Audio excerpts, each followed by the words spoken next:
ಮಾತ್ರ ಕರೆದಿದ್ರಿ. ಏನು ವಿಶೇಷ ಸರ್? ಏನು ವಿಶೇಷ ಇಲ್ಲ, ನಾವೇನು ಹೊಸದೇನಲ್ಲ. ಪ್ರತಿ ಸಾರಿ ಬೆಂಗಳೂರಲ್ಲಿ ಡಿನ್ನರ್ ಸದ್ಯ ಆಗ್ತೇವೆ, ಬೆಳಗಾವಿಯಲ್ಲಿ ಬಂದಾಗ ಕೂಡ ಕೂಡ್ತೀವಿ, ಇದೇನು ಹೊಸದಲ್ಲ. ಅಷ್ಟಕ್ಕೆ ಸೀಮಿತವಾಗಿರುವಂಥ ಇದು ಕಾರ್ಯಕ್ರಮ, ಡಿನ್ನರ್ ಪಾರ್ಟಿ ಅಷ್ಟೇ ಹೇಳ್ಬೋದು. ಡಿನ್ನರ್ ಪಾರ್ಟಿಕ್ಸ್ ಅಲ್ಲ, ಡಿನ್ನರ್ ಪಾರ್ಟಿ. ಬೆಂಗಳೂರು ಸಭೆಗಳ ಮುಂದುವರೆದ ಭಾಗನಾ ಸರ್ ಇದು?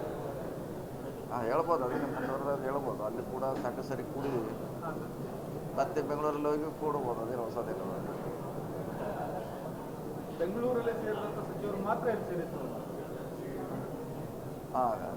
ಕೆಲವೇ ಜನ ಆಯ್ದ ಸಚಿವರು ಮಾತ್ರ ನಿನ್ನೆ ಸೇರಿದೆ ಅಷ್ಟೇ. ಏನು ಸಂದೇಶ ಸರ್?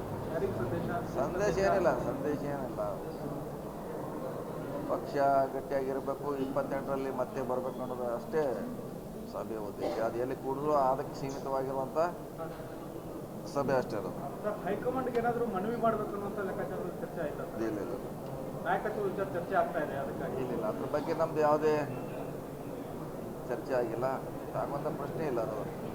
ಒಂದು ವೇಳೆ ನಾಯಕತ್ವದ ಬದಲಾವಣೆ ಅಂದರೆ ಹಿಂದೆ ನಿಮ್ಮ ಟೀಮ್ ಏನಿದೆ ಸರ್, ಅದೇನು ಹೈಕಮಾಂಡ್ ನಾಯಕತ್ವ ಜೊತೆ ಚರ್ಚೆ ಮಾಡ್ತೀವಿ ಇಲ್ಲ ಅಂತ ಯಾವುದೂ ಇಲ್ಲ. ಈಗಾಗಲೇ ಹೇಳಿದ್ರಲ್ಲ, CM ಅವರೇನು ಹೇಳಿದ್ರಂತ ಒಳಗಡೆ 5 ವರ್ಷ ಇತ್ತು ಅಂತ ಹೇಳಿದಾರಂತ. ಹೇಳಿದ ಮ್ಯಾಗ ಮತ್ತೆ ನಾವು ಚರ್ಚೆ ಮಾಡೋದು ಅವಶ್ಯಕತೆ ಇಲ್ಲ. ಈಗ ಬಹಿರಂಗವಾಗಿ 10ನೇ ಸಲ ಇರ್ಬೋದು ಹೇಳೋದು. CM ಅವ್ರು ಹೇಳಿದ್ದಾರೆ, ಹೇಳಿದ ಮ್ಯಾಗ ಪದೇ ಬದಲಾವಣೆ ಹೇಳಿದ್ರು ಅವಶ್ಯಕತೆ ಇಲ್ಲ.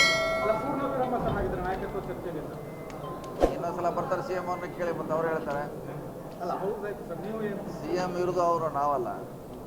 ಅದಕ್ಕೆ ಅವರೇ ಉತ್ತರ ಹೇಳಿದ್ರೆ ಸರಿ ಆಗುತ್ತೆ. ಸರಿ ಕೇಳಿ, ಅವ್ರನ್ನು ಒಳಗಡೆ ಹೇಳಿದ್ದಾರೆ, ನಿಮಗೂ ಅದನ್ನೇ ಹೇಳ್ತಾರೆ. ಸೊ ಪೂರ್ಣ ವಿರಾಮ ಮಾಡೋದು ಒಳ್ಳೆಯದು. ಅಹಿಂದ ಸಮಾವೇಶದ ಏನಾದ್ರು ಚರ್ಚೆ ಆಯ್ತಾ ಸರ್? ಇಲ್ಲ, ಯಾವುದೇ ಚರ್ಚೆ ಆಗಿಲ್ಲ. ಓಕೆ ಸರ್, ಲೇಟೆಸ್ಟ್ ಹಾಗೂ ಇಂಟ್ರೆಸ್ಟಿಂಗ್ ಸುದ್ದಿಗಳಿಗಾಗಿ ಬಾಸ್ ಟಿವಿ ಕನ್ನಡ ಚಾನೆಲ್ನ ಸಬ್ಸ್ಕ್ರೈಬ್ ಮಾಡಿ. ಹಾಗೆಯೇ ಬೆಲ್ ಐಕಾನ್ ಪ್ರೆಸ್ ಮಾಡಿ. ಇದರ ಜೊತೆಗೆ ಫೇಸ್ಬುಕ್, ಇನ್ಸ್ಟಾಗ್ರಾಮ್, ಎಕ್ಸ್ ನಲ್ಲೂ ಮಿಸ್ ಮಾಡದೆ ಫಾಲೋ ಮಾಡಿ.